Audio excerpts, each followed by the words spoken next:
Tapi saya minta waktu sebentar dan ini teman-teman juga ada yang agak terlambat baru mau masuk minta izin. Jadi kita akan mulai 7.45 ya dok ya, jam 7.45.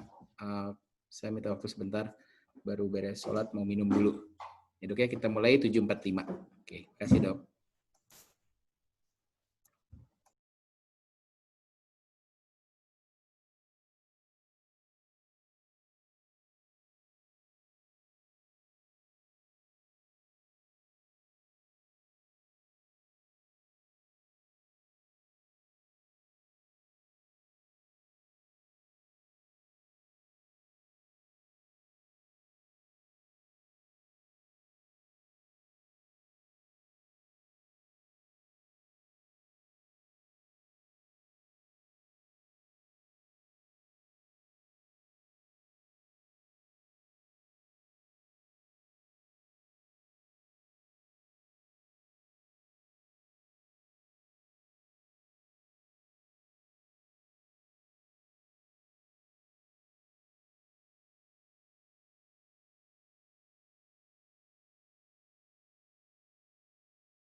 Oke, halo dokter semua. Kita mulai lagi ya. Mudah-mudahan semua udah siap, udah bisa dengar suara saya. Maaf tadi agak sedikit trouble sama audio video.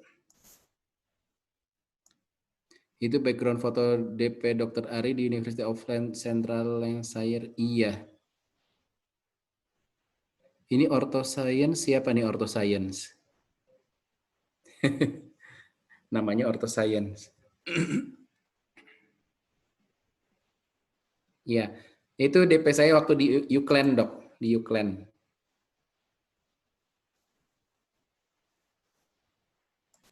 Dokter yang lain bisa dengar saya nggak ya?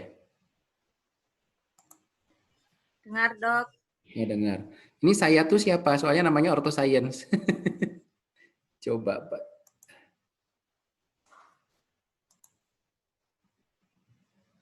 Oh, dari Ambon.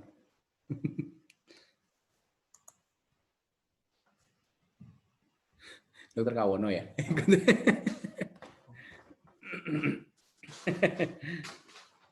Oke, baik dok. Ini maaf, karena saya baru dapat kiriman, jadi ceritanya mau unboxing. Mau unboxing. Saya baru mau coba mini screw-nya dari Ostem, saya belum pernah coba, mungkin teman-teman udah banyak yang coba ya, sedangkan saya agak ketinggalan. Baru mau coba Ostem, jadi ini ceritanya mau unboxing dok. Mau unboxing. Nanti ya kita coba. Saya belum pernah pasang lipasnya nih dok. Ini baru dibuka. Jadi skrunya juga baru dapat. Oke, stop. Oke, nggak apa-apa. Nanti kita coba unboxing ini ya dok ya. Tapi sebelumnya giveaway, giveaway-nya Ostem. Ntar minta sama Ostemnya dok ya. Saya juga nggak dapat giveaway nih dok. Cuma dapat dapat diskon nggak ya kemarin nih? Belum bayar lagi, masih ngutang. Oke, kita akan lanjutkan materi dulu dok mengenai encourage in orthodontics. Mumpung belum malam banget, belum terlalu ngantuk. Nanti kalau udah agak ngantuk kan tinggal tidur. Maksudnya tinggal tidur. Nanti baru unboxingnya habis ini ya. Gambar saya belum kelihatan ya, pantesan. Oke. Nah, ya jadi nanti kita coba unboxingnya punyanya Ostem. Selama ini saya biasa pakai mini screw itu pakai produk yang Cina-Cina aja, yang murah-murah, tapi ternyata sekarang berasa agak mahal yang Cina-Cina, lebih murah yang branded. Kalau belinya di Indonesia, beli produk screw Cina tapi belinya di Indonesia, jadinya mahal. Tapi kalau teman-teman beli langsung ke Cinanya itu murah banget sebetulnya screw ya. Saya lihat di Alibaba, AliExpress, lihat di AliExpress itu sampai ada yang 40 ribuan mini screw orto, 40 ribu rupiah. Tapi kalau udah masuk Indonesia mungkin kalau dari AliExpress kan kena pajak, ya kena pajak jadi entah mungkin 100 atau 200 ribu nggak tahu saya dok ya, belum, udah lama nggak belanja lagi dok. Kalau dulu emang mahal, sekarang mulai turun dan saya lihat terakhir itu 40 ribu rupiahan. Kalau di Shopee nggak tahu berapa, dokter Melisa yang sering belanja di Shopee mungkin tahu berapa di Shopee yang Cina-Cina. Tapi kayak produk-produk yang branded pun sekarang udah oke lah, udah harganya udah mulai terjangkau ya, nggak lebih dari 500.000, ada yang 200.000, ada yang 300.000, oke lah. Nah yang Cina-Cina ini karena yang Ostemnya baru datang, saya belum coba apakah pakai screwdrivernya Ostem, pakai skrunya Cina masuk atau enggak. Kita coba sekalian nanti ya. Cahyo mungkin bisa ambilin yang skru yang Cina di laci klinik di bawah sebelah kanan ya, di dalam amplop-amplop gitu.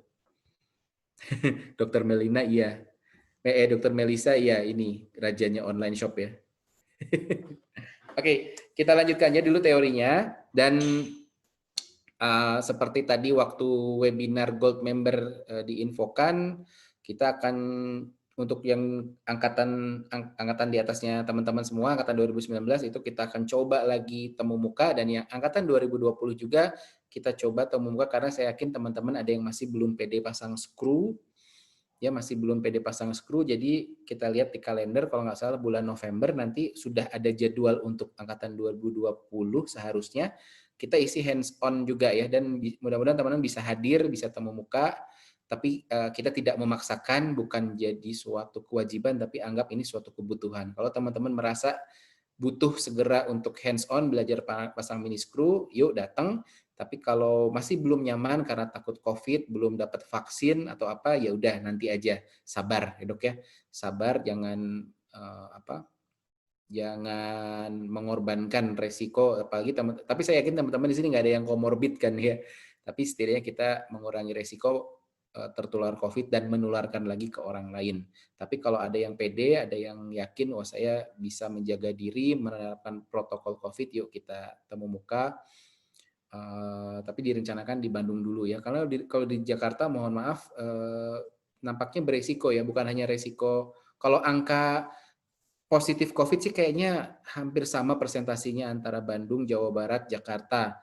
Tapi resiko cancelnya, kalau PSBB di Jakarta kita udah nggak bisa lagi temu muka, bukan karena saya nggak mau, tapi venue-nya, hotelnya itu ada. Kalau hotel-hotel berbintang itu nggak mau untuk meeting, tapi kalau untuk wedding mau. Saya juga aneh ya, di tempat yang sudah kita rencanakan kemarin mau itu di Pullman, temu muka, meeting nggak boleh, tapi wedding boleh, bingung juga. Ya, nah kalau ini yang Cina-Cina ya, kemasannya kayak gini, yang Cina-Cina amplopan, ya, amplopan begini, tapi katanya sih steril, tapi ini saya tahu ini steril pouch, bukan amplop kemasan ya, ini steril pouch, jadi mereka mengemas dengan steril pouch.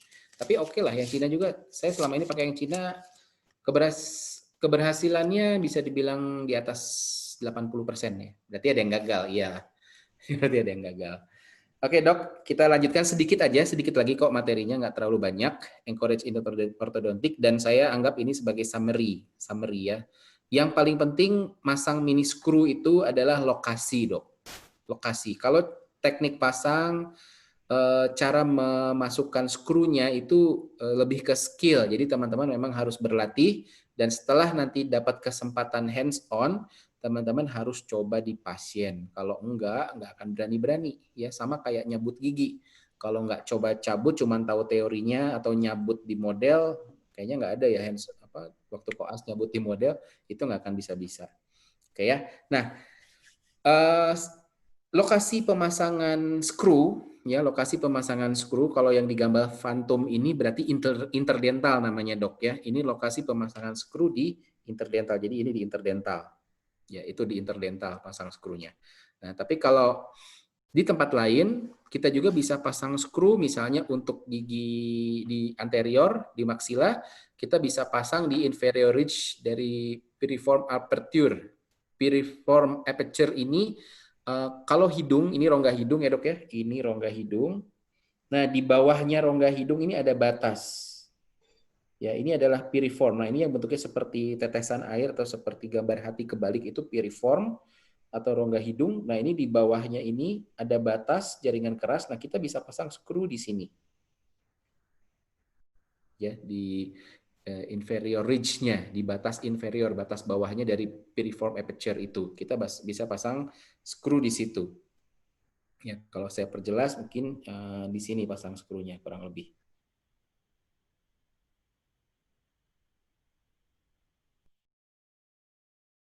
Bisa juga agak miring. Nah, sudutnya berapa nanti kita lihat. Ya, sudutnya berapa kita lihat. Nah, tujuan pemasangan skru di inferior ridge tulang piriform aperture ini untuk mengintrusi maksila. Biasanya di kasus-kasus deep bite. Pada saat kita mau mengintrusi maksila di kasus deep bite, kita bisa pasang skru di situ. Ya, dan kita lihat areanya, lokasinya mana yang lebih preferable. Apakah di tengah-tengah antara gigi incisif, ya, between central incisor ini, between central tip, ya. Tapi kalau dirasa di antara gigi I1 dan I1 itu terlalu rapat akarnya, ya, terlalu rapat akarnya, maka kita bisa pilih di gigi sebelahnya di antara I1 I2, itu nggak masalah. Ya, atau between gigi 1 dan 2, itu juga boleh. Nah, kemudian degree of insertion, sudut pemasangannya itu 70 sampai 90 derajat. Ya, jadi boleh agak tegak lurus. Nah, hati-hati kalau tidak 90 derajat, agak 70, kalau skrunya terlalu panjang, dia bisa masuk ke piriform aperture itu sendiri, ke rongga hidung, bisa masuk ke situ. Sebetulnya nggak masalah sih, cuman jadi luka nanti hidungnya ya di situ. Jadi sebaiknya 90 derajat. Dan kemudian skru yang disarankan ukurannya jangan terlalu panjang, cukup 6 mm aja, jangan kurang dari 6 mm juga dok, karena kalau kurang dari 6 mm menurut kemarin itu siapa itu tidak akan stabil, terlalu pendek skrunya. Jadi stabilitas skru itu akan bisa didapat kalau ukuran panjang skrunya minimal 6 mm. Nah, diameternya kita bisa pilih karena yang kecil ya, karena di antara gigi insisif itu kadang suka ada yang jarak interdentalnya sempit. Kita bisa pilih yang ukuran 1,4 mm misalnya, ya, atau lebih besar sedikit nggak apa-apa. Yang penting nanti teman-teman hitung jarak yang tersedia di antara akar gigi yang satu dengan akar gigi yang lain berapa milimeter, kita bisa sesuaikan diameternya. Gitu. Nah, dan apabila perlu, kita bisa lakukan insisi untuk melihat tulangnya. Ini hanya untuk mempermudah saja memasang skrunya. Itu tidak wajib. Saya jarang sekali melakukan insisi untuk pemasangan skru. Hanya untuk kasus-kasus tertentu yang saya rasa sulit, nggak dapat site-nya, nggak kelihatan, atau ragu, baru lakukan insisi. Tapi kalau enggak, ya nggak usah. Gitu ya, dok ya. Jadi itu pemilihan lokasi pertama untuk pemasangan skru. Nah, ini contohnya pemasangan skru di inferior ridge of piriform aperture itu di antara gigi I1 dan I1, dan ini gunanya untuk mengintrusi gigi anterior, untuk mengintrusi gigi anteriornya dengan menggunakan power chain. Ya, ini dengan menggunakan power chain. Ini PC ya, power chain. Itu dengan menggunakan power chain. Nah, teman-teman bisa juga tentu saja menggunakan close coil spring, boleh gitu ya. Nah, di sini kebetulan si power chain-nya disimpulkan atau diikatkan ke wire-nya. Jadi wire-nya ini yang ditarik ke atas, maka wire-nya ini karena dia stainless steel, ya wire-nya jadi SS, dia menarik seluruh gigi anterior ke inferior, ke atas ya, ke superior, ke intrusi. Dan teman-teman jangan berpikir kalau kita mengintrusi gigi dengan menggunakan mini screw, nanti giginya masuk semua sehingga terjadi giginya mendelep masuk ke dalam gusi. Jadi gusinya seolah-olah nanti jadi enlargement, jadi gingival enlargement. Enggak ya dok ya. Kalau force-nya tepat pada saat kita mengintrusi gigi, maka si gigi itu akan masuk mengalami intrusi, tapi tulangnya juga akan mengalami remodeling. Nah, berapa force yang dibutuhkan untuk mengintrusi gigi anterior itu akan teman-teman dapatkan di biomekanik nanti ya. Itu sebetulnya force-nya kecil aja, antara 50 sampai 75 gram. Nah, pertanyaannya gimana cara kita mengukur berapa gram itu ya? Kalau saya waktu belajar dulu pakai ini dok. Ya, tapi ini kegedean. Ada yang versi kecilnya dan ada yang versi digitalnya. Ini namanya force gauge meter atau nama lainnya dinamometer. Ya, ini force gauge meter, dinamometer. Jadi ini ada dua hook, dok. Ya, ini ada dua hook. Ini ada hooknya di sini, kemudian ada hooknya di sini. Tapi teman-teman beli yang versi kecilnya ya. Ini kegedean yang saya punya. Yang saya punya sekarang kegedean. Nanti elastik atau close coil spring diletakkan di salah satu hooknya di sini, kemudian ditarik, ya, kemudian ditarik. Kemudian yang satu lagi kita tarik pakai tangan misalnya, atau kita tarik pakai fantom gigi. Nanti kelihatan ini ada angkanya, ada 0, 1, ini 10 Newton berarti, ini maaf, ini 1 Newton. Ini 1 Newton itu berarti 10 Newton itu 10 Newton itu berarti kalau nggak salah 100 gram. Ya, ini berarti ini 10 gram per meter persegi. 10 gram per meter persegi. Jadi kalau kita butuh 50 gram untuk intrusi, berarti si angka pada saat kita letakkan elastik atau close coil spring, si angka ini harus sampai 5 aja, segini. Pada saat kita tarik. Sesuai dengan jarak yang kita pasang dari screw ke ininya, ke wire-nya, ke benda yang akan kita tarik. Ya, itu berarti Dok, gitu. Ya, kalau saya belinya kayak dia kayak timbangan kue gitu tapi mini, Dok. iya Terus yang kecil digital muter gitu ya, Dok ya, ada. bukan digital, Dok. Dia ya ada apa namanya sih? Ada kayak eh, jarum panjangnya. Ya kayak jam. Nah, Ya, itu juga boleh. Itu itu juga sampai boleh. 500 gram cukup ya, Dok? Ada cukup itu. Ini macam-macam, Dok. Ada yang sampai 10 Newton atau 100 gram, ada yang 200, 300 sampai 1.500 gram juga ada. Karena alat ini sebetulnya untuk industri kan, sama untuk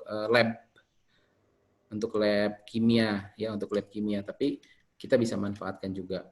Kalau yang ini murah, Dok, yang saya beli ini di Tokopedia ini nggak nyampe 100.000, Dok. Kalau nggak salah cuma 50 atau 60.000 ini satunya. Tapi kalau mau yang digital ada yang sampai 3,5 juta gitu ya. Ya teman-teman, saya beli ini cuma buat penelitian, bukan untuk praktek. Kalau praktek saya nggak pernah pakai ini, sama sekali nggak pernah. Jadi pakai rumus kira-kira, gitu ya.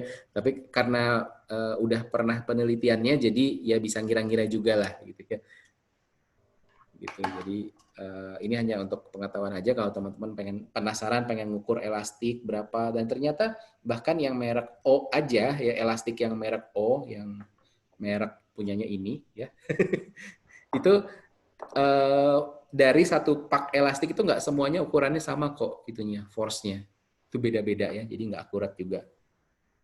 Ya pernah iseng nyoba sekitar 5 sampai 6 elastik diukur, loh kok beda-beda ini, tapi ya intinya sudahlah gitu. Bagi ilmu kira-kiranya aja itu agak susah ngajarinnya, Dok ya. Nanti pas hands on mungkin dokter bisa paham karena kita harus merasakan feel-nya ya. Jadi pengalaman itu, Dok. Ya berdasarkan pengalaman. Oke, nah kita lanjutkan. Nah, itu untuk gigi anterior, untuk intrusi. Oh iya, saya juga share ini mengenai power chain atau close coil spring. Sekarang saya lebih prefer ke close coil spring, Dok, dibandingkan power chain. Kalau dulu waktu saya belajar orto, saya biasa pakai power chain. Kemudian saya melihat Dr. John Lin, kemudian melihat Dr. Domingo Martin, kemudian Dr. Giorgio Fiorelli. Mereka eh, tidak menggunakan power chain dalam merawat orto. Waktu itu pakai konvensional ya. Mereka lebih banyak menggunakan close coil spring dengan alasan close coil spring itu fatigue-nya lebih lama. Jadi tidak perlu sering-sering ganti. Sedangkan power chain ternyata yang biasa kita pakai itu hanya berumur 2 minggu, Dok. Setelah bahkan ada beberapa penelitian setelah 2 hari elastisitas atau force yang dihasilkan oleh power chain itu berkurang sekitar 50%. Makanya setiap 2 minggu sekali itu harus ganti karena sudah habis sama sekali ininya, force-nya sudah hampir habis. Nah, kemudian kalau yang merek Ormco yang power chain generation 2, Gen 2 power chain itu mereka mengklaim bisa tahan sampai 6 minggu, tapi saya belum pernah ukur dari 0 minggu sampai 6 minggu berkurangnya berapa persen gramnya. Saya belum pernah mengukur. Belum pernah meneliti power chain-nya punya Ormco yang Gen 2. Nah, dari power chain saya beralih ke close coil spring karena ortodontis senior itu menggunakan close coil spring yang dari metal ya, dari niti close coil spring. Tapi kemudian pada tahun 2017 kemarin baru aja saya hadir di Damon Forum di Bangkok kalau nggak salah ya, di Bangkok. Nah di situ Dr. Chris Cheng mengatakan bahwa dia tidak lagi menggunakan close coil spring tapi mengganti close coil spring ke power chain lagi. Kenapa? Dengan alasan bahwa orang-orang di Taiwan itu kalau ketemu sama dokternya jarang, mereka komplain.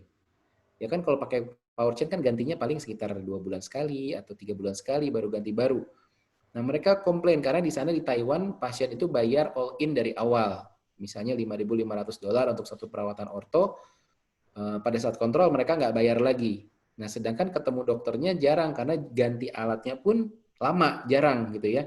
Nah, mereka banyak yang komplain. Akhirnya Dr. Chris Cheng mengganti closed coil spring ke power chain hanya untuk jadi alasan supaya pasien cepat kontrol lagi.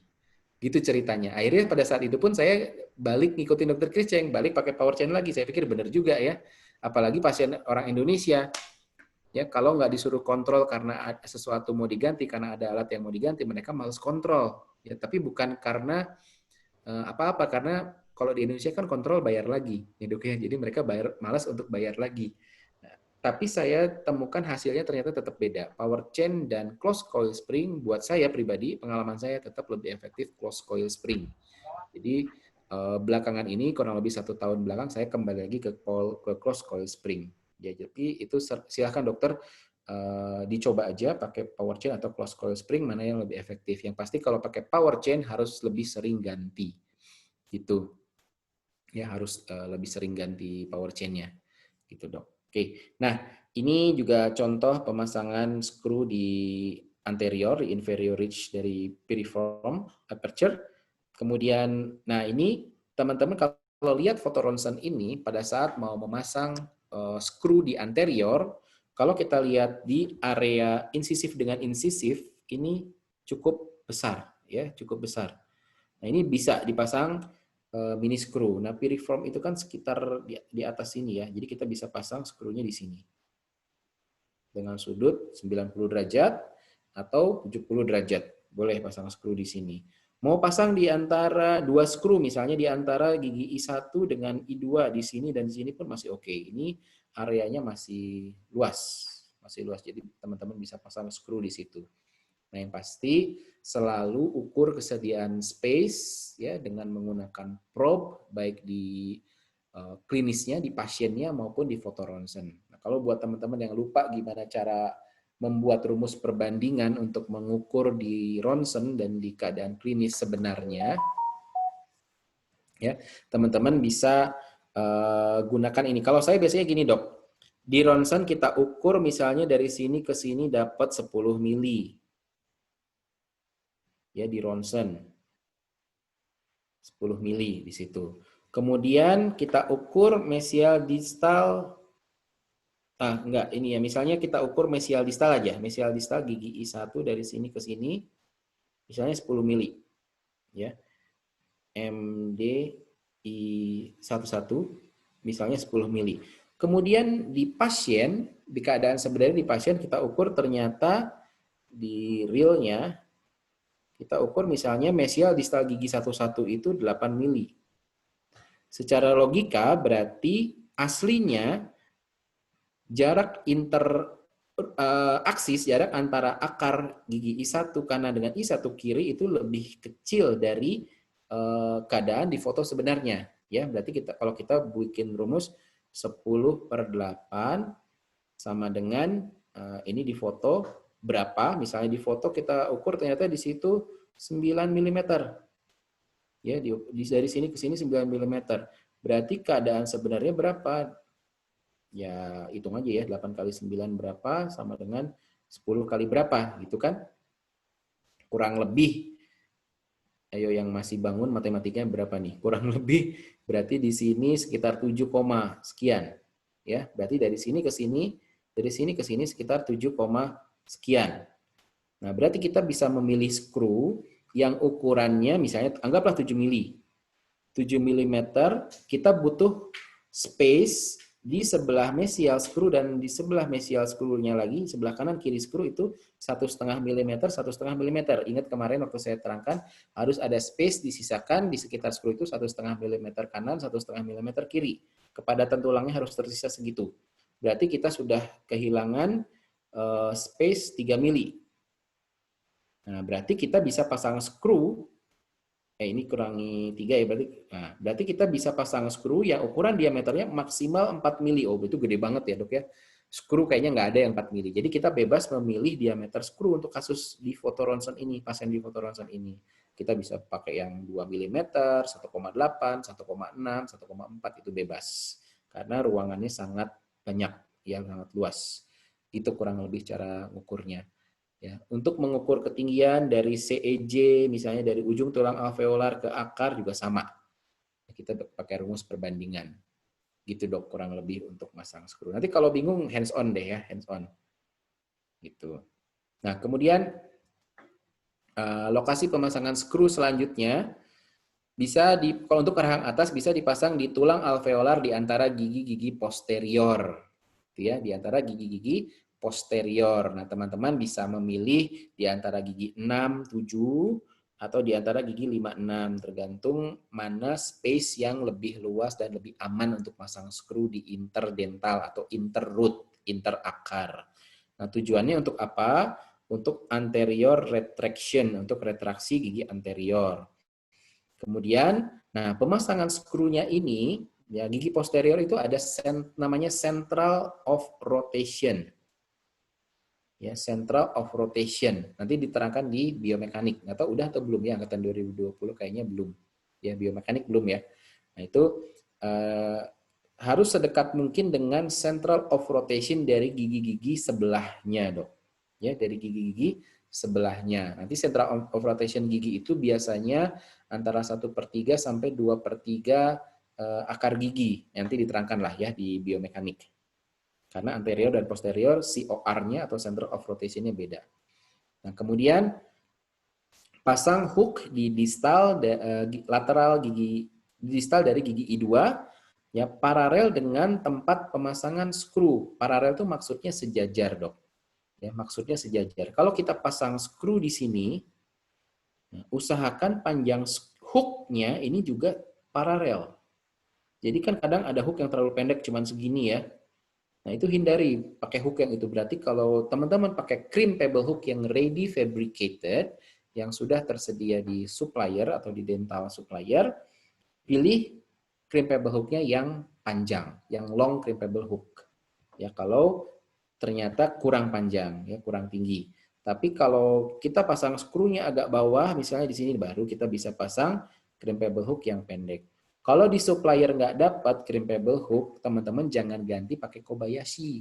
Ya, untuk kepentingan ini, untuk retraksi gigi anterior jangan pakai Kobayashi. Kenapa? Karena Kobayashi itu bahannya dari ligatur wire, mirip ligatur wire, tapi memang agak keras dikit.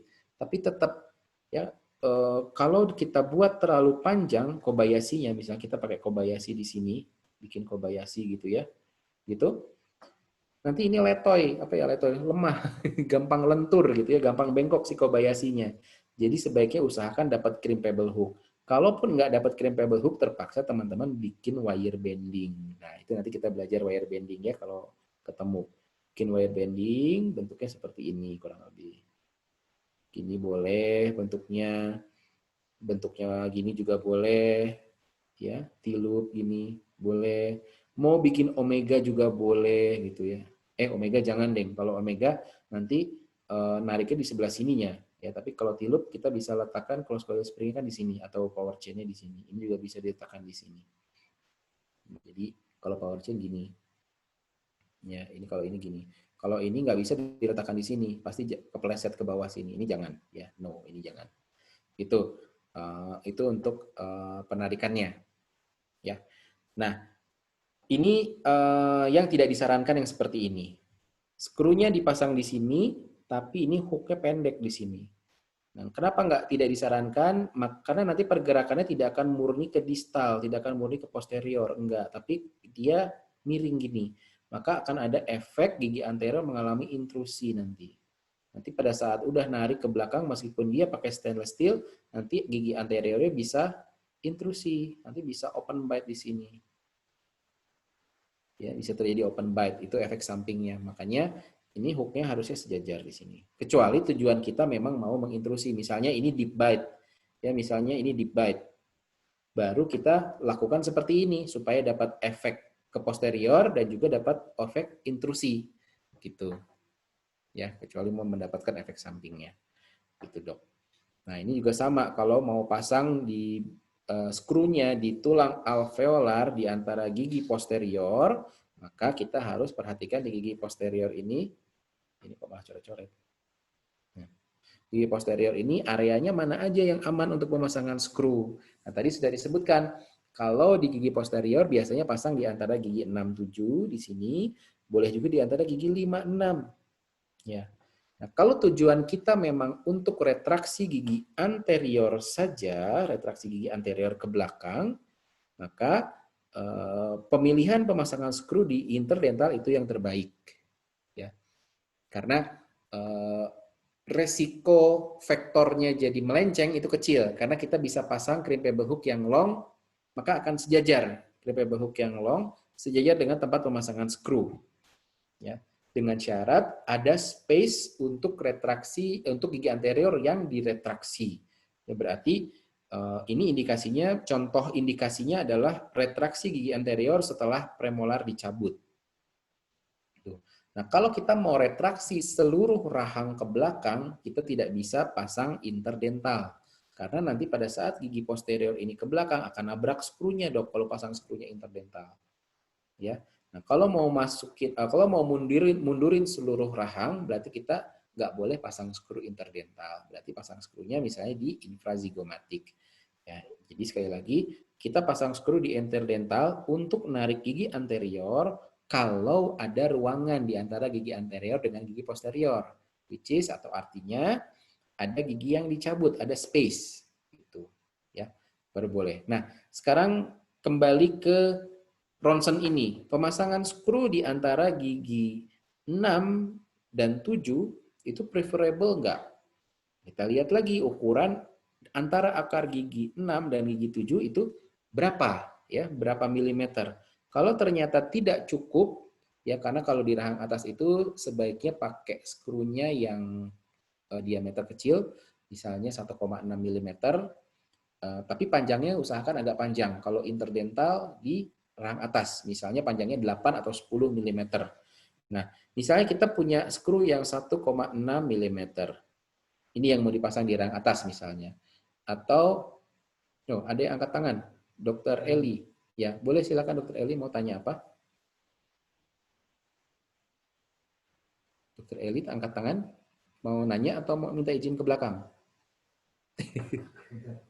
Kepencet. Oh, oke. Baik, kita teruskan ya. Misalnya kita punya skru yang 1,6 mm, kemudian mau dipasang di antara gigi 6 dan gigi 7. Berarti ruangan yang harus tersedia di antara gigi 6 gigi 7 berapa, Dok? Skrunya 1,6, kita butuh di mesial skru 1,5, butuh di distal skru 1,5. Berarti 1,6 tambah 3 mm berapa? 4,6 mm. Ya, berarti kita butuh space 4,6 mm di sini. Gitu, Dok. Ya, kalau ternyata tidak cukup, nggak ada cuman adanya 4 mm, Dok. Nah, 4 mm sudah diambil 1,5, 3 mm berarti sisanya 1 mm, berarti nggak bisa pasang skru di situ.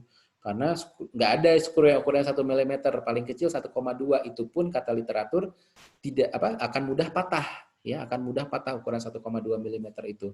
Maka disarankan kalau ruangannya nggak cukup, cari lokasi lain, Dok, ya. Pindah ke anteriornya, berarti di antara gigi 5-6. Di antara gigi 5-6 juga ternyata nggak cukup juga. Ya udah, berarti kalau mau narik gigi anterior, kita terpaksa pasang di IZC, infrazigomatik, artinya tidak di interdental, masangnya di sini. Resikonya apa kalau pasang di IZC? Kalau pasang di infrazigomatik kan itu terlalu atas ya, Dok, ya.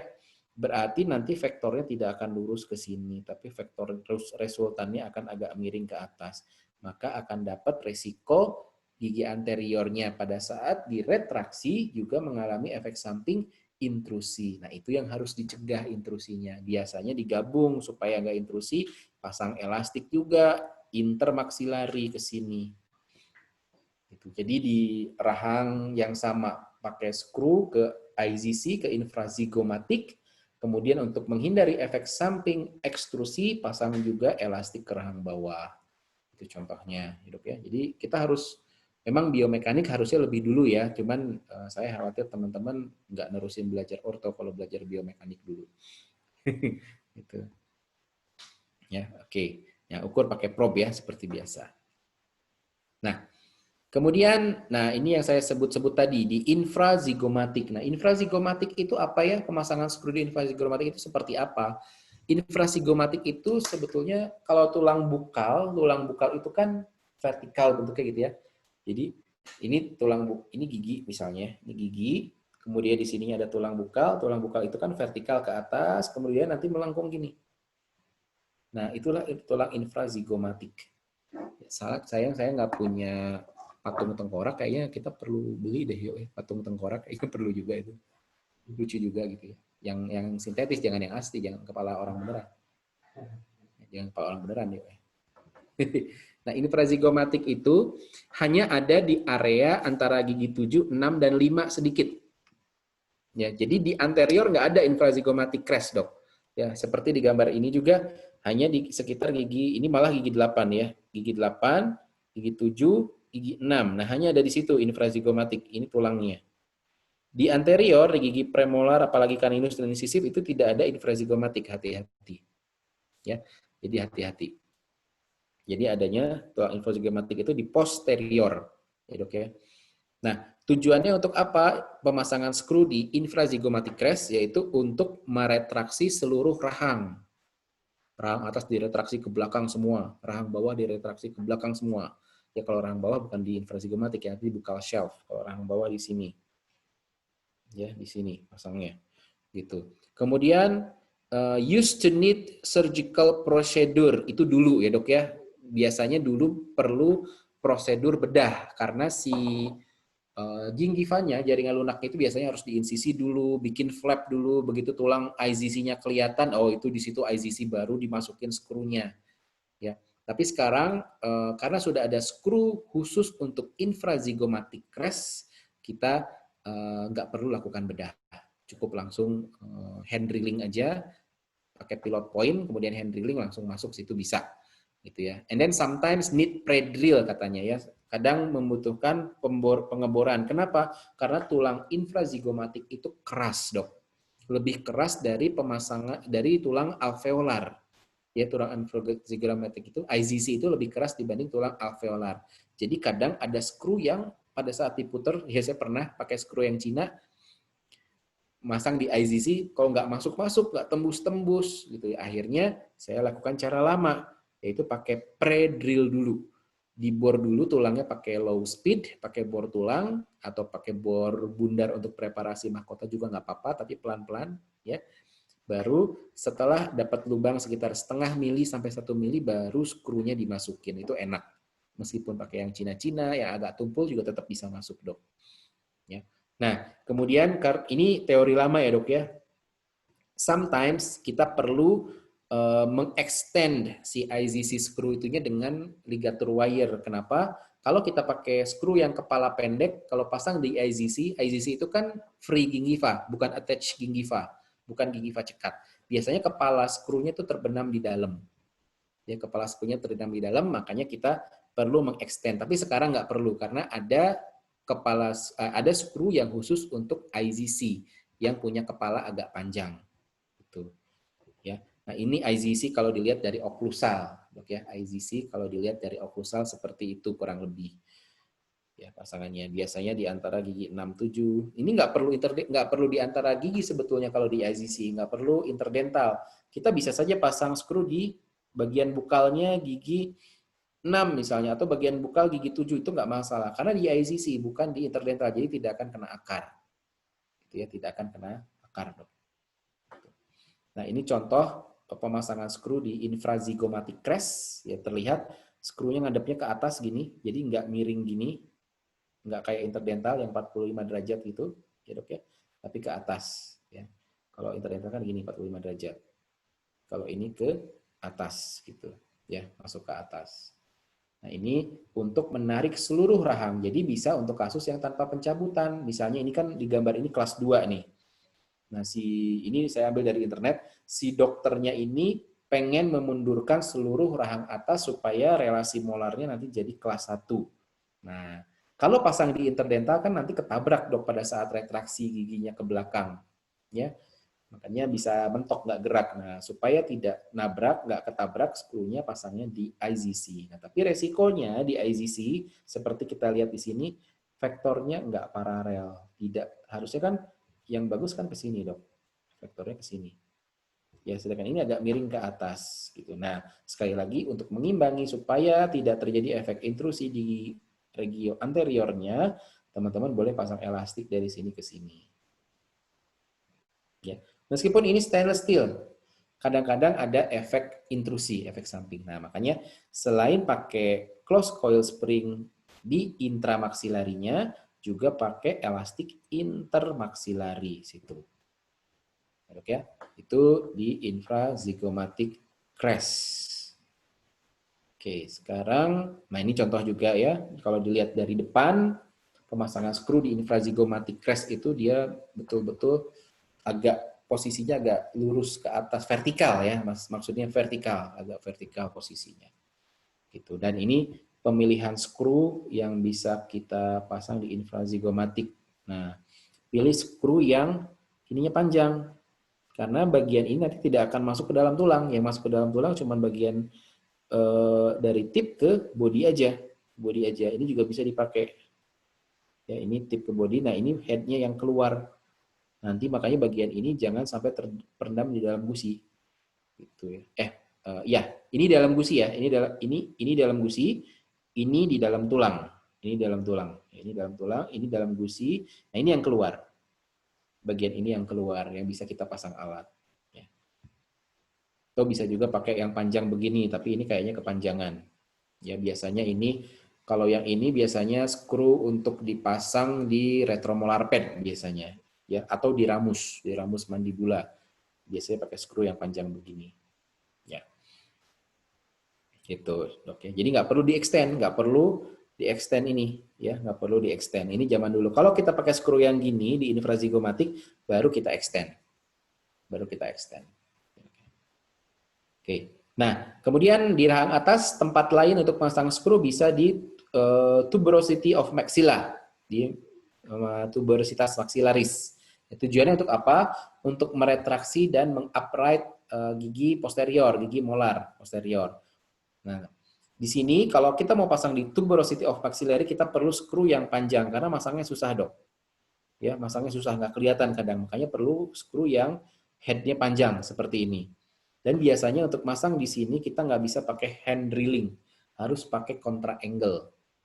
Ya, harus pakai contra angle, artinya kita harus pakai mikromotor, pakai motor, tapi jangan pakai low speednya dental unit, apalagi pakai high speednya dental unit. Jangan, Dok, ya, karena masang skru itu nggak boleh RPM-nya besar, harus pelan-pelan kayak masang implan. Artinya kalau teman-teman mau masang skru dengan mudah, nggak capek, pakai tangan, beli motor implan. Gitu. Sekalian ngerjain implan, ya. Gitu. Nah, ini resikonya kecil, ya, pemasangan skru di maxillary tuberosity ini karena tidak ada akar gigi di situ, dan tidak ada nervous, ya, tidak ada blood vessel, aman jadi di situ.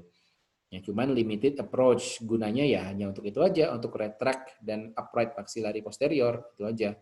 Ya, tidak disarankan untuk retraksi anterior, susah juga ya, untuk ya pasang skru di situ kemudian untuk retraksi anterior enggak deh kayaknya. Gitu. Nah, ini contohnya di maxillary tuberosity, ya, ini skrunya dipasang di sini gitu. Ya. Tuh. Nah, kemudian di maxilla kita juga bisa pasang skru di palatal, ya. Untuk gambar di sini kebetulan pasang skrunya tepat di sutura media palatina, tapi kalau saya belum pernah pasang tepat di sutura media palatina. Saya biasanya geser ada antara 1 sampai 2 mm ke samping, ya, ke samping sini atau samping sini. Ya, karena takut kena sutura media palatina ya. Untuk meskipun sudah dewasa, kadang masih ada yang dangkal ya. Ya, menghindari resiko aja sih, Dok, karena saya kan jarang ambil CBCT atau ambil CT scan ya. Jadi tapi boleh aja pasang di sini kalau untuk orang dewasa aman. Tapi kalau untuk anak-anak jangan, karena pembentukan si sutura media palatinanya belum sempurna. Kalau terganggu sampai pecah, sampai belah itu ya, itu bahaya. Bisa mengganggu pertumbuhan. Nah, pasang di palatal ini tujuannya untuk sebagai extra encourage untuk TPA, transpalatal arch. Biasanya digabung, kita bikin transpalatal arch di sini, bikin coil di sini, U-loop, kemudian kita pasang transpalatal arch gitu di sini. Bisa. Nah, kemudian tujuan lainnya untuk intrusi gigi posterior rahang atas, ya, untuk intrusi gigi posterior rahang atas, tapi digabungkan dengan beberapa teknik wire bending untuk intrusinya. Ya, ini pur akses sebetulnya enggak juga, ini ya, pur akses sebetulnya enggak juga, agak sebetulnya cukup mudah pasang di palatal itu, apalagi kalau kita punya contra angle. Ya, kita punya kontra angle untuk screw itu enak. Kemudian easily inflamed, ya gampang mengalami inflamasi. Itu menurut textbook gitu ya. Tapi so far mudah kok. Dan masang screw di palatum itu ringan banget ya dok ya.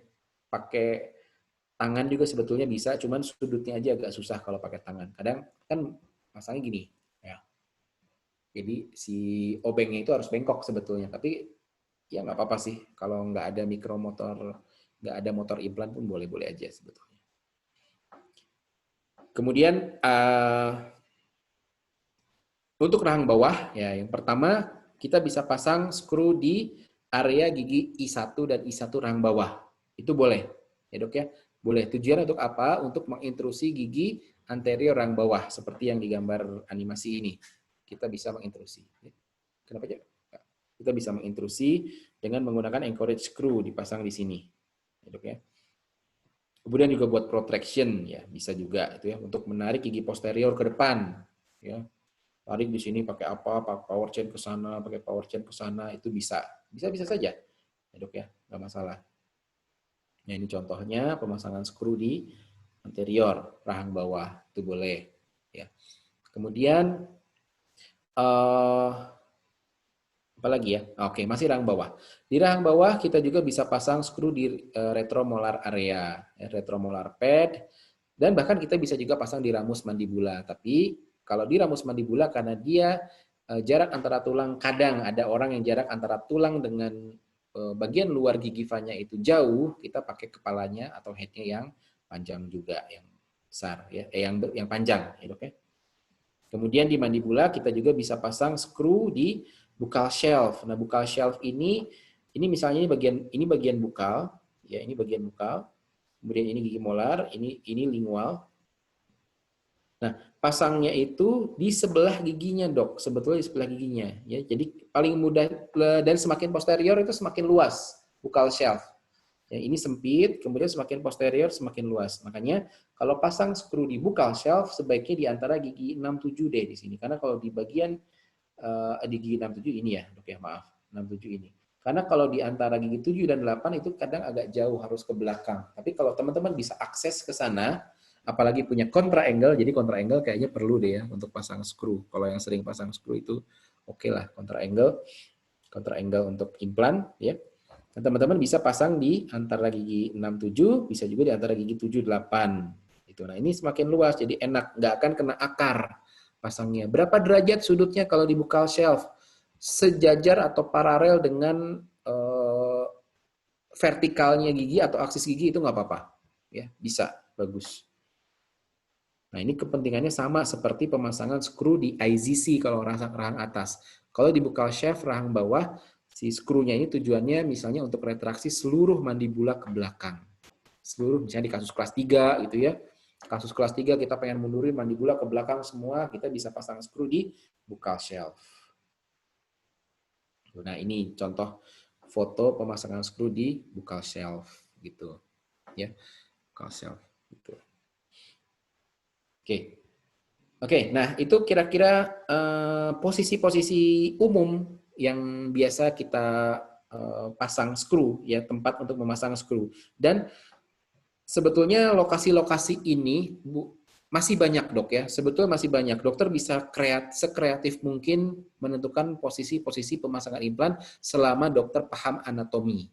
Yang penting tulangnya cukup, kemudian keras, tulangnya tidak terlalu spongos, lebarnya cukup, ketebalan cukup, itu sudah bisa dijadikan site atau tempat pemasangan skru. Dan untuk berbagai kepentingan. Jadi tidak perlu terpaku pada apa yang saya share hari ini. Ya, kadang di buku juga lebih terbatas dari ini. Tidak semua diutarakan bahwa pemasangan skru itu bisa dipasang di ini, di sana lebih banyak lagi.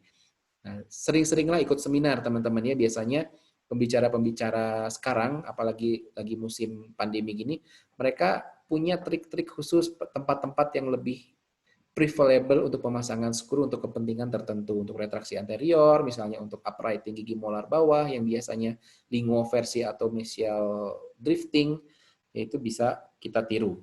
Jadi sebetulnya masih banyak. Jadi kreatiflah untuk menentukan pemasangan skru, yang penting pemahaman anatomi dan juga biomekaniknya bagus. Gitu. Oke, nah sekarang kita coba untuk saya stop dulu share-nya ya. Share screen-nya. Oke, udah stop share screen kan? Oke, kita ini saya mau unboxing sebelum jawab pertanyaan. Ya, sebelum menjawab pertanyaan, saya mau unboxing.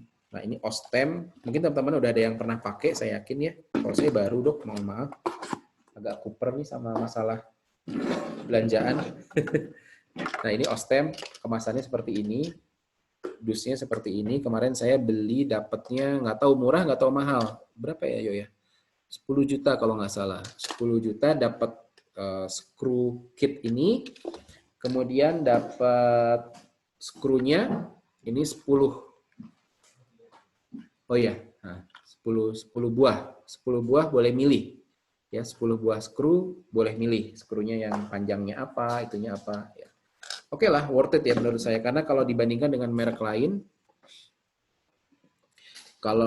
dibandingkan dengan merek lain saya nggak pakai dental unit, Dok. Saya cuma beli ini aja. Ya, kalau dengan dental unit mungkin lebih murah, mungkin bisa dapat 2 juta rupiah mungkin. Ini saya harga retail aja 10 juta. Itu terus apa lagi ya?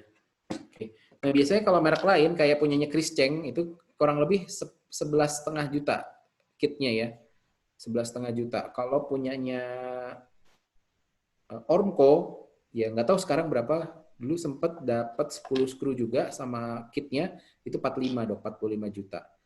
Kalau yang ada merek baru, kayaknya punya Ostem juga, tapi dimerekin baru, Dentis, mungkin pernah dengar ya, saya lihat di Facebook, saya pernah nanya kemarin di message di Facebook, dia 12 juta, ini aja. Dia 12 juta, kalau Dentis 12 juta. Dok, Jadi ini oke lah. Ya, Dok? di Shopee drivernya aja 400.000. Ostem? Iya, bukan merek Cina. Oh ya iya, merek Cina mah jangan ditanya, Dok. Segituan. Terus mini screw-nya 55.000. Oh iya, saya dapat 40.000, Dok. Itu gimana ya, Dok? Maksudnya itu sama-sama stainless steel juga, Dok? Bukan, nikel titanium. Nah, saya bingung. Kalau saya charge ke pasien murah, terus saya pakai yang Cina ini, terus tiba-tiba patah gitu misalkan ya karena kualitasnya. Kan kalau saya pakai si Ostem kan harganya kayak 7 kali lipatnya. Itu gimana, Dok, saya ngomong ke pasiennya? Kalau saya sih dulu pakai yang Cina karena harganya masih sama Ostem. Tapi begitu yang Cina sekarang jadi murah, saya nggak pakai lagi yang Cina. Ngerasa gimana gitu, Dok? Mending jangan Kecuali, ambil risiko ya, Dok? nah, tapi resiko itu kita harus udah tahu aja, harus udah paham. Saya pakai yang Cina, ini saya masih punya yang Cina, Dok. Sebetulnya oke sih, nggak masalah pakai yang Cina. Cuma seperti saya bilang tipnya waktu minggu lalu, diraba dulu ujungnya, Dok. Kalau masih tajam, ya ini saya buka aja deh. Ini yang ukuran 1,48 mili. Jadi ada tulisannya. 1,4, ini sebetulnya 1,4 harusnya ya. 1,4, 8 mili. Ini diameternya, ini panjangnya 8 mili. Ya, ini dari Jerman, Dok, bukan dari Cina, Dok. Iya, itu Jerman. Jerman ini imported loh. Tuh, titanium alloy, keren kan? Jerman emperan. Kemasannya sterilization pouch. Oke lah ini. Kita coba ya. Nah, biasanya ini sudah saya pegang jadi tidak steril lagi. Kalau yang Cina itu enaknya, Dok. Jadi nggak ngerasa sayang, Dok, untuk membuka kemasan gini. Nah, ini biasanya saya raba dulu sebelum pasang ke pasien. Kan lagi pakai handscoon, raba. Oh, tajam. Jadi ya saya udah tahu lah feel-nya. Mungkin saya udah berkali-kali jadi udah hafal feel-nya. Oh, ini tajam. Ini tajam, Dok, nih sekarang.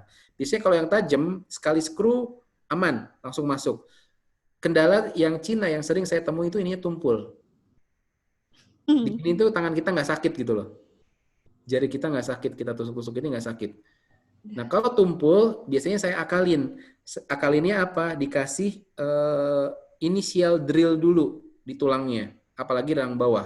Jadi kita bor dulu sedikit, pakai low speed aja, pakai bor untuk preparasi boleh, ya, atau pakai bor tulang.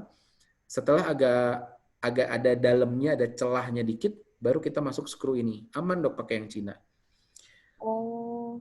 Gitu. Nah, pengalaman saya pakai yang Cina patah itu sekali, pernah patah sekali. Itu pun karena mukositis. Jadi penumpukan debris makanan di sekitar skru. Jadi kan itu asam ya dok ya, itu lama-lama patah. Dan itu pun lama setelah pasien pasang beberapa bulan baru patah. Dan patahnya pun gara-gara saya. Jadi maksudnya pada saat pasien datang kontrol ke saya nggak apa-apa, terus saya kasih close coil spring ditarik, tak patah. Itu. Dan ternyata di sininya banyak penumpukan sisa makanan, itu wajar. Nah kalau patah gitu seperti biasa separasi, kemudian dibuka skrunya. Itu ya. Dok, Nah, ya, silakan dok. kalau yang Cina sama bukan itu tadi hanya di ujungnya Tumpul. bedanya atau di ulirannya juga beda, dok? Kalau ulirnya saya lihat sama dok ya, nggak ada masalah. Nggak ada masalah ya? Iya, ulirnya oke-oke aja. Cina sih oke-oke aja. Yang penting kalau Cina kalau patah satu nggak sayang gitu ya. Atau pasang ke pasien ternyata lepas, kita nggak usah bersihin lagi atau apa, ambil baru juga kita nggak ngerasa sayang. Nah ini saya mau cobain, ini karena saya baru buka, masuk nggak ya? Ini screwdrivernya Ostem, ini punyanya Ostem, pakai punya Cina. Oh ini nggak masuk dok. Coba yang satu lagi yang besar. Jadi kalau di Ostem itu kemasannya seperti ini, dalamnya kita dapat screwdriver, kemudian ini ada tipnya, ada dua macam, satu yang lubang besar, satu lubang kecil, kemudian kita juga punya dikasih adapter, ini adapter buat ke kontra angle, ya ini kontra angle-nya nggak dapat dokter Sutrisna, kayaknya harus beli lagi. Ini yang 10 juta nggak dapat kontra angle-nya, tapi dapat adapter untuk ke kontra angle. Dapatnya 2 juga sesuai dengan diameter skru yang akan kita pakai. Kemudian kita juga dapat drill, dapat mata bor untuk ngebor tulang untuk initial drill. Ya ini untuk initial drill dapat. Kalau yang merek Dentist ada recetnya, kayak buat implan itu ya. Kalau yang merek Dentist ada recetnya. Tapi untuk skru sih saya rasa nggak perlu ya, nggak penting recet buat apa. Coba kita kasih tip yang satu lagi, masuk nggak ini? Jeng-jeng. Oh nggak masuk dok, nggak bisa. Ini yang Cina nggak bisa pakai drivernya Ostem. Berarti curang ini, khusus. Berarti dokter pakai apa yang Cina ininya drivernya? Saya punya banyak dok, saya punya 12. Oh, jadi kalau satu nggak bisa coba yang lain gitu. Kayak gitu, 12 itu kan yang 10 buat hands on dok. Yang 10 buat hands on, yang 2 saya pakai praktek gitu. Berarti nih saya coba beli yang driver Cina ya dok. Kalau driver Cina ini Iya, beli aja dok yang driver Cina. Dan di Indonesia juga kayaknya udah banyak yang jual kok yang driver Cina. Itu di dental supplier ada. Banyak yang nawarin ke saya lihat semuanya sama kok. Nah kelebihannya yang Cina, kan yang Cina juga ada merek-mereknya dok. Ya ada Soden, ada apalah gitu. Itu tuker-tukeran semua masuk dok. Nggak masalah. Itu kelebihannya Cina. Jadi yang Cina itu semua merek sama. Tapi ini Ostem memang mantap, ininya berat dok. Handle-nya berat ini. Dan pada waktu dimasukin gini juga nguncinya ya beda lah sama yang Cina ya. Lebih kuat gitu. Oke, mungkin besok atau lusa saya coba ke pasien. Terus kan beda dok kemasannya juga ya. Kalau ini yang Cina, ini Ostem. Ya di pasien lebih meyakinkan lah. Ininya juga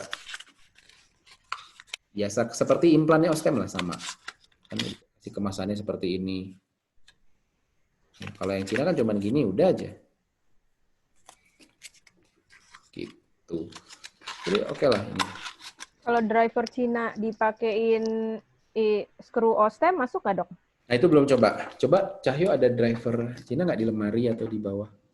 Nih, coba ya dok ya, kita coba sekarang ya. Mumpung ada di sini. Skrunya Ostem mana? Kita buka deh satu skrunya Ostem. Boleh diretur kan kalau udah dibuka? Udah nggak? Kalau implan kan boleh ditukar kalau fail kan? Nah. Ini anggap aja fail. Tadinya mau sang di pasien nggak jadikan fail. Bukannya gimana sih? Kalau hands on masangnya ke apa, dok? Kalau hands on masangnya ke dokter sendiri dok. Kalau biasanya kita pasang di model, di Phantom, kemudian di tulang kambing atau tulang babi. Yang paling gampang dapetin tulang kambing sih. Nah ini ada screw yang Cina. Nah ini Dokter Melisa, ini yang Cina nih, yang saya punya. Oke lah, ya kalau dari bentuk sih mirip-mirip aja sih. Nah coba kita masukin yang Ostem. Kita buka kemasannya. Ada sesuatu yang tajam yuk buat bukanya. Bolpen. Skrunya aja ya, skru yang Cina tadi. Udah nggak apa deh. Oke, unboxing. Duh, harusnya masukin YouTube yuk. Jadi YouTuber kan lumayan dapat subscriber. Subscribe ya, tekan lonceng. Orto Indonesia nggak ada yang bikin vlog pemasangan skru gitu ya. Unboxing gitu. Oke. Kalau pakai yang Ostem, ini tipnya Ostem jelas masuk harusnya. Bukan yang ini.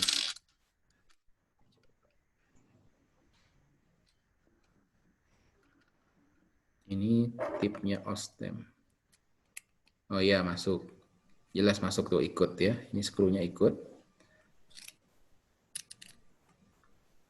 Coba sekarang pakai yang China.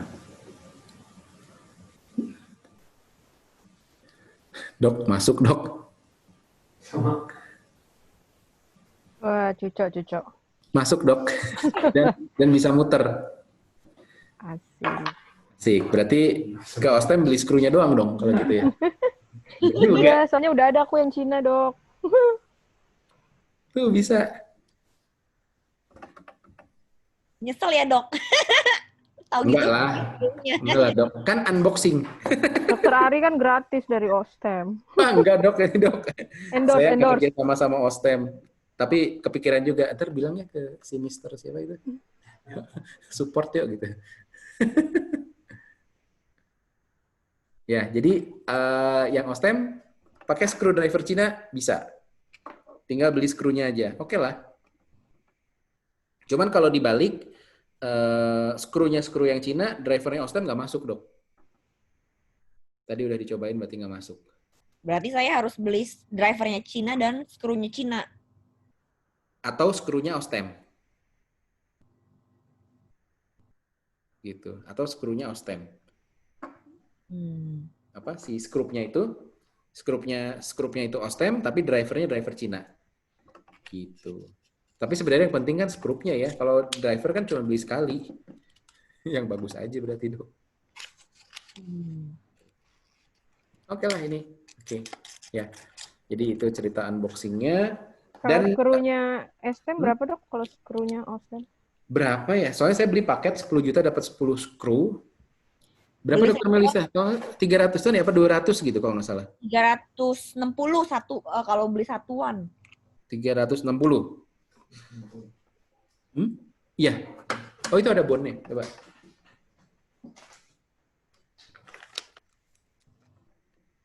Iya, 360, dok. 360. Nggak kelihatan ya. Burem. 360.000. Satu skru. 360.000. 360.000. Oke. Sambil ngobrol unboxing, kita lihat pertanyaan. Apa? Skru yang tadi dipasang lagi ke pasien nggak? Pasang nggak ya? Kan disterilin boleh ya dok ya? Kalau implan boleh nggak dipasang ke pasien yang dummy itu? Oh ini kan temporary ya, berarti boleh temporary. Pasiennya yang kenal aja kayaknya dokter Sutrisna. Dipasang ke pasien yang kenal. Oke, pertanyaan. Mereknya apa yang Cina ya? Kata kuncinya di Alibaba. Orthodontic mini screw. Dia mereknya Soudani kalau nggak salah. Soudane. Tapi kebanyakan nggak ada mereknya sih dok. Gitu. Oke. Pertanyaannya. Oke, dok, berarti kalau tujuannya intrusi, hooknya ditaruh lebih pendek dari TAD-nya ya. Hooknya ditaruh lebih pendek. Kalau intrusi, dok, sebetulnya nggak ngaruh hooknya mau yang panjang atau yang pendek. Maksudnya lebih pendek gimana ya? Maksudnya nggak selevel, Dok. Tadi kan katanya harus level kalau mau retraksi. Ya, betul. Terus kalau misalnya ternyata hook kita terlalu pendek kan karena vektornya beda, jadi giginya selain ke retrak juga ke intrusi. Oh ya, ada efek samping intrusi dikit ya. Nah kalau Betul. emang niatnya mau intrusi, berarti emang ngambil hooknya yang agak lebih pendek. Ya, betul. Tapi retraksi sekalian intrusi maksudnya dok ya. Kalau intrusi saja, arah vektornya beda, berarti vertikal, bukan horizontal penarikannya. Berarti kalau Misalnya, mau intrusi aja taruh di mana, Dok? contoh dokter mau intrusi apa? Ini deep bite. Oh, deep bite. Atasnya berarti. Iya, berarti bukan horizontal, penarikannya vertikal dok. Berarti di itu yang tadi perifor itu ya? Iya, piriform yang di bawah rongga hidung itu. Ya. Wah, mau nonton Netflix. Iya, menonton Netflix apaan ya hari ini ya? Ya dok, mau gambar dok. Loh, gambar siapa ya? Dokter Ari masih muda. Oke, ini mau gambar dok maksudnya dok. Nah, misalnya ini kan mau intrusi. Ini I2. Nah, ini kan berarti penarikannya horizontal, skrunya di sini. Ya, ini bracket. Kemudian ini wire. Ke sana kan nariknya dok. Kalau horizontal kan di sini. Berarti ini vertikal ke sana nariknya. Mungkin maksudnya dokter Dian mau retraksi sekalian intrusi kali ya, Dok? Kalau itu iya, tapi kalau intrusi enggak retraksi, Dok. Kalau intrusi doang. Intrusi doang. Intrusi doang gini. Dok. Ya. Kalau yang dimaksud dokter siapa tadi? Sorry. Melisa. Itu intrusi rang atas apa rang bawah? Rang atas, bingung Bu. nih. Orang atas, Bu. Kalau rang bawah bagaimana? Rang bawah sama dok, di interdental gigi I bawah. Enggak, maksud saya tadi kan kasusnya ada deep bite. Saya Ya. pikirnya deep bite itu untuk ngurangi deep bite-nya intrusi anterior rang bawah. Kok jadi intrusi rang atas gitu, saya bingung dok. Kasus deep bite, yang diintrusi ini deep bite dok ya. Ini deep bite.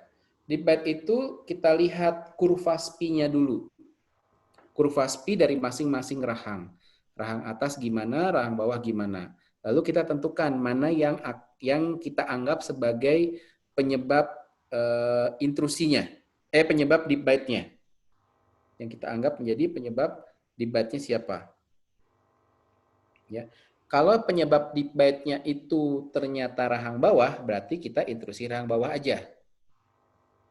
Kalau penyebab deep bite-nya itu rahang atas, yang deep bite-nya atas, berarti kita intrusi rahang atas saja. Gitu ya dok ya. Kalau penyebabnya dua-duanya, berarti kita intrusi rahang atas dan rahang bawah gini. Oke. Nah, kalau kita mau pakai skru dan ternyata penyebabnya rahang atas, berarti kayak tadi pasangnya di rahang atas. Kalau penyebabnya rahang bawah, berarti skrunya di rahang bawah untuk intrusi rahang bawah. Kalau penyebabnya dua-duanya, berarti pasang skrunya di atas dan di bawah. Kalau mau pakai skru gitu dok. Jadi deep bite itu nggak melulu rahang bawah yang penyebabnya, tapi bisa juga rahang atas. Rahang atasnya lengkung gitu bisa. Kurva SPI-nya nggak bagus.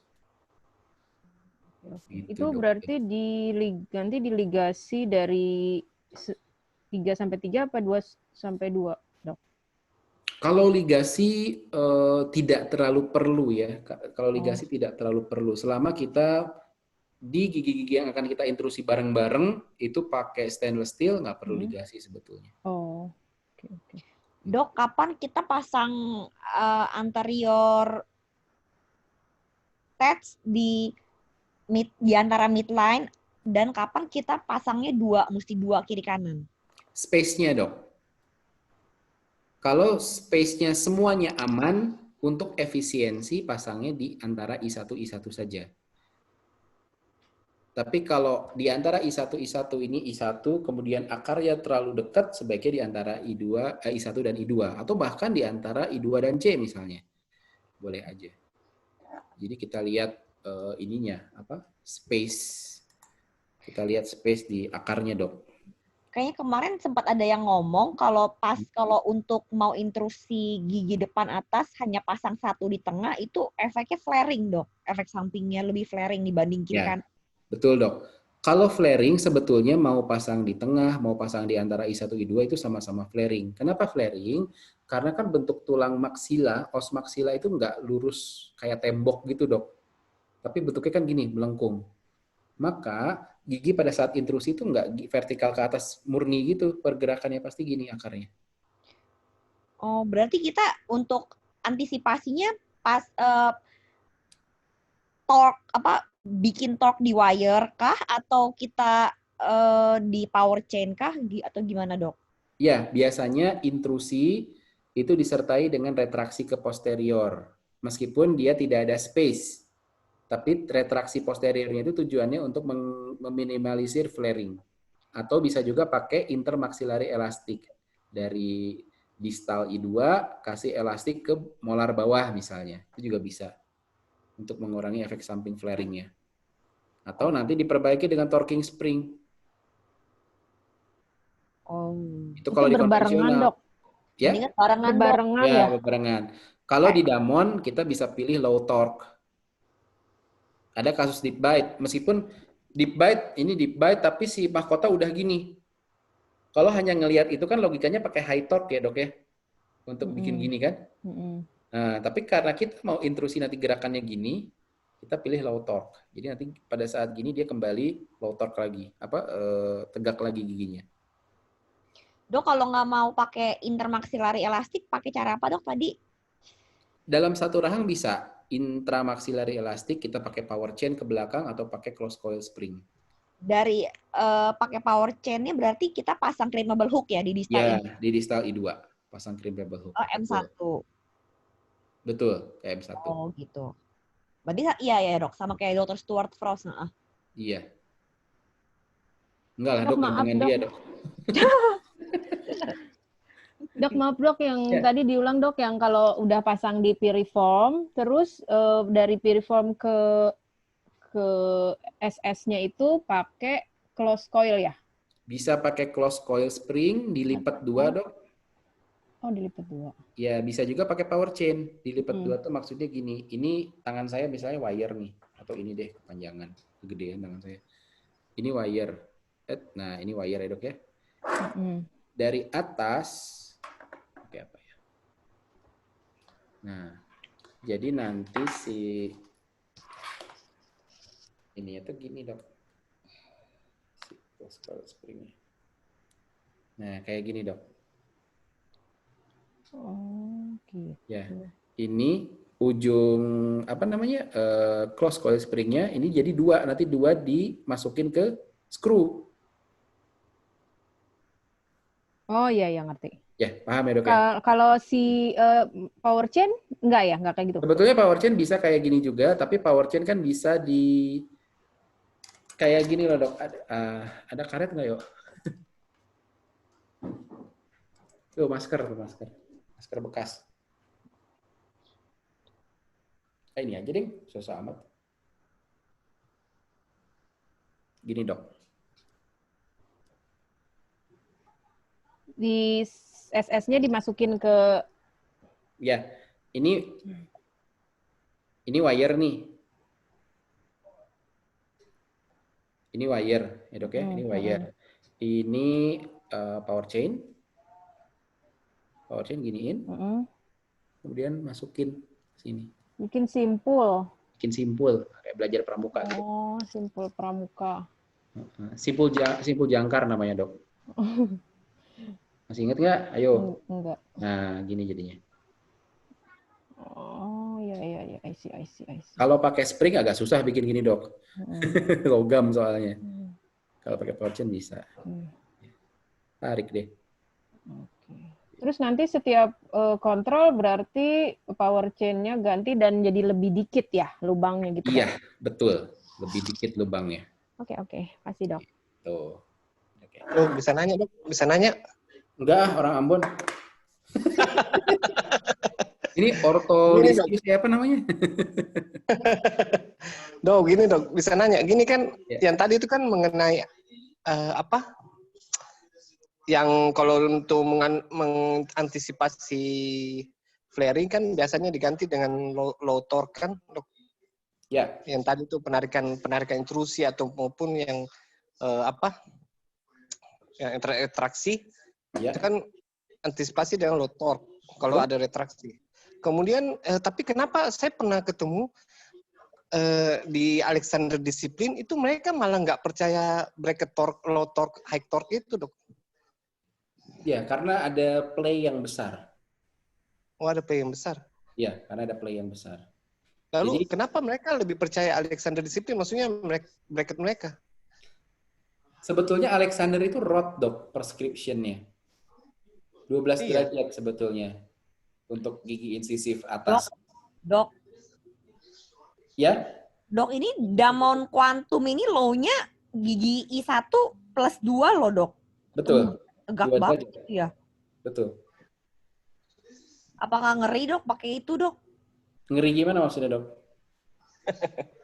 Maksudnya untuk kasus yang kita mau intrusi gitu kan, mau Ya. intrusi ke atas, misalkan gigi atasnya 121. Ya.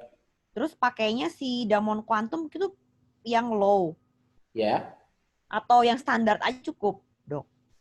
Gini dok, 2 derajat itu apabila slotnya, ini slotnya Damon misalnya, dan wire-nya itu tidak ada celah sama sekali atau tidak ada play. Ya. Nah, sedangkan ukuran slotnya Damon vertikalnya itu 0,022 kan? Ya kan, Dok? Iya. Ya.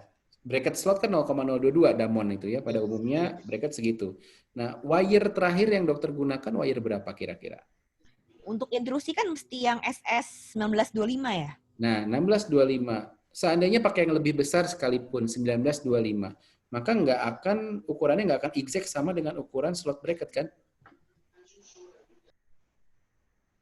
Ya, makanya akan ada celah antara wire dengan slot bracket. Dokter nggak akan dapat 2 derajat, dok. Oh, tetap aman ya? Tetap aman. Ya, kalau nggak, saya lupa penelitiannya. Kalau nggak salah, kalau pakai wire 19 kali 25, 19 kali 25 sekalipun di Damon itu dapat play efektivitasnya itu maksimal serendah-rendahnya untuk low torque itu sekitar 7 derajat. Gitu. Sekitar 7 derajat. Dok, kalau misalkan nih saya udah terlanjur pakai yang standar misalkan di Damon, misalkan saya pengen harusnya saya pakainya yang high torque, tapi ternyata saya pesannya yang standar. Nah, itu supaya saya bisa prokline-in gigi depannya itu mending bisa wire bending nggak dok? Kan maksudnya kalau saya pakai tang tweed torque, itu 1925 diputer itu pintunya bisa masuk nggak ya dok? Bisa dok, kalau 1925 bisa, masih bisa. Cuman memang pada saat masukinnya itu harus agak harus agak usaha lah di dokter. Atau pasien biasanya sakit pasien. Oh. Atau dokter pakai ini aja, pakai torquing spring dok. Oh iya, torquing spring ya, iya. Jadi kalau mau membuat flare, ya berarti torquing springnya U-nya di sini. Gitu. Yang ditekan bagian cervicalnya sini. Yang ditekan ke dalam. Bentar, kencenginnya di bagian yang ulirnya itu kan dok, spiralnya kan? Ya, pasang torquing spring itu, ini kalau dilihat dari samping gigi kan gini. Ini bracket. Berarti waktu dokter pasang torquing spring, bentuk torquing springnya harus gini dok. Ini wire. Nah, nanti dia kan akan bagian sini. Pada saat tekan bagian sini dia jadi gini. Jadi ini permukaan gigi, masangnya gini dok, torquing springnya. Kemudian diginiin. Nanti dia nekan sini. Nggak ada bayangan, Dok. Nggak ada bayangan ya. Saya torquing spring di mana ya? Perawat udah pada pulang. Oh, ini dok. Sebetulnya ada videonya ya di YouTube tapi dok. Torquing spring. Jadi ngencenginnya ketika torquing springnya ini 90 derajat atau Ngencenginnya gini dok. Kalau salah ada yang pernah share ininya, tutorialnya. Torquing spring. Nah, ini agak panjang videonya, tapi worth it to watch. Saya kasih linknya aja ya dok ya, biar dokter bisa lihat sendiri di sini. Nah, di chat box. Ya, chat box. Tapi dokter yang lain juga, dokter Melisa dan yang lain juga bisa lihat di situ, itu cara membuat torquing spring sendiri dan juga cara aktivasi torquing springnya. Ya, silakan dilihat. Oke, sambil lihat itu saya jawab pertanyaan yang lain karena ini jadi banyak banget pertanyaan.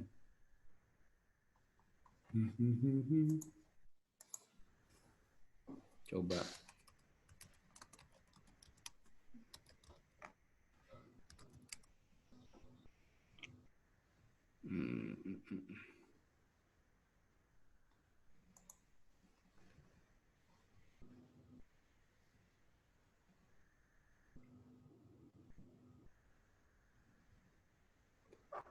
Mana Zoom? Oh ini. Oke. Bagi ilmu kira-kiranya di sini, ilmu kira-kira nanti. Mau lihat dok comparison. Comparison apa ya dokter Nindi? Comparison tadi apa ya? Oh, comparison power chain dengan closed coil spring ya? Aduh, alatnya di klinik, di ruang praktek semua udah dikunci. Nanti dok ya, comparison closed coil spring dengan power chain. Ya, atau power chain semua ya, atau ini apa? Elastik ya. Comparison elastik. Nanti kita coba bikin video comparisonnya ya. Pakai mesin implan berapa RPM dan torque berapa RPM? Berapa ya, saya lupa. Di bawah 100 gitu ya torque-nya. Lupa dok, nanti saya cek lagi ya, saya lupa. Yang pasti di bawah waktu ngebor implan, di bawah. Dokter Nindi, yang pakai dental unit ya dok, yang Cina. Dental unit maksudnya paket pembeliannya atau apanya dok? Enggak, saya nggak beli paket dental unit ya. Pertanyaan lainnya, Ostem Kit dapat kontra angle untuk implan motor? Enggak dapat ya. Ratchet buat palatal, iya sih, ratchet buat palatal bisa. Nah, ratchet untuk pasang apaan, dok? Ya? Ratchet apaan? Ratchet itu alat kalau kita mau pasang implan dok, untuk ngebenerin kalau apa ya? Kalau kurang muternya, kalau kurang masuk implannya itu muternya pakai ratchet, alatnya namanya ratchet. Itu udah pasang implan pakai mikromotor implan, terus ternyata kurang masuk implannya, bisa pakai ratchet gitu. Ya, alat buat pasang implan.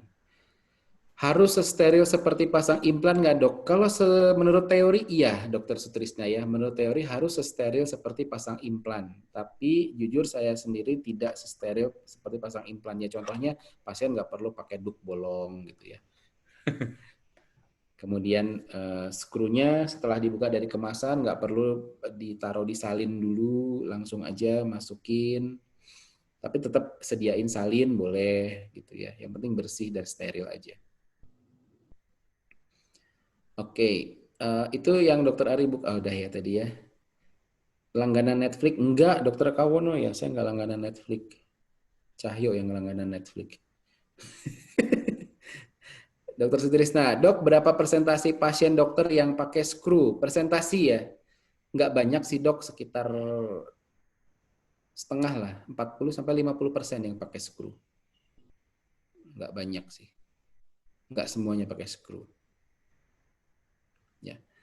Oke, ya dokter ada pertanyaan lagi nggak? Kalau nggak, jadi gimana nih? Mau temu muka nggak? Tanggal November ya, Cahyo? November 7-8 November. Ya, 7-8 November ya. Berarti Dokter Kawono kalau mau ikut tinggal hubungi Ines sama ajak Dokter Prima. Yang lain berarti siap-siap beli tiket kereta ke Bandung, bawa mobil ke Bandung. Nanti kalau kita bikin di Bandung, kita bikinnya di tempat yang adem ya. Kita agak atas aja, kalau nggak Lembang, Dago atas, Ciumbuluit gitu. Ya, biar agak adem. Siap-siap bawa sweater aja. Cimory mah Bogor, Dok. Dok, tadi yang dimaksud kontraangle itu yang mikromotor kayak buat OD itu ya, Dok? Ya, tapi kalau yang buat OD itu kalau nggak salah low speed-nya berapa? Yang ini yang punya Thomasong bukan, Dok? Iya, Ya, tapi kekencengan itu, Dok. Oh gitu. Beda lagi alatnya. Beda lagi untuk implan khusus. Oke. Ya, pelan tapi torque-nya besar. Kekuatannya besar. Gitu. Tapi ya nggak tahu ya, dokter yang suka masang implan di sini pernah masang implan pakai low speed-nya dental unit nggak? Karena teman saya ada. Sadis itu memang. Ya, bisa. Low speed dental unit itu kan 10.000 RPM. Itu dia, Dok. Dia cerita ke saya motor implannya rusak, ya udah pakai low speed itu dental unit. Gila. Parah itu.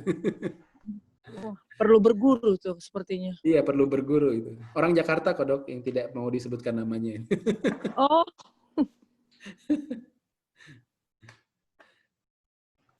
Di Tangerang aja aman, oke. Tapi di Sanggah ini Tangerang kurang aman, insiden COVID tinggi. Sebetulnya di mana-mana tinggi, Dok. Oke. Cuman masalahnya di Tangerang atau Jakarta. Kalau Tangerang kayaknya boleh deh, masih boleh. Kalau Jakarta itu masalahnya hotelnya takut dikena sanksi sama pemerintah, itu aja. Ya bukan karena takut COVID, ya mereka butuh konsumen, tapi takut dikena sanksi pemerintah kalau ketahuan. Ya, dan pasti ntar masuk berita dan kita ntar kena PDGI. Betul, kan nggak lucu, Dok, masuk ini pertemuan lebih 15 orang masuk TV aja udah deh habis. Klaster baru. Gitu. Ya, oke, Dok. Tuh, ada yang baru masuk. Ke klaster orto. Oke. Ya, oke, Dok, makasih ya. Saya rasa udah cukup malam. Ini waktunya bobo malam buat saya jam 9. Kalau saya tidur jam 9, Dok. Jadi maaf kalau yang suka nge-WhatsApp malam-malam, kadang dijawabnya bukan besoknya juga, seminggu kemudian ya. Oke, makasih dokter. Mudah-mudahan kita benar-benar bisa temu muka, tapi kalau ada kendala lagi ya mohon sabar. Mudah-mudahan tahun depan kan katanya praktisi medis termasuk dokter gigi dapat vaksin awal ya dibandingkan masyarakat lain. Setelah vaksin mudah-mudahan kita bisa ketemu muka. Oke, selamat malam dokter-dokter, selamat beristirahat. Terima kasih. Wassalamualaikum warahmatullahi wabarakatuh. Terima kasih, Dok. Terima kasih, Dok. Terima kasih, Dok.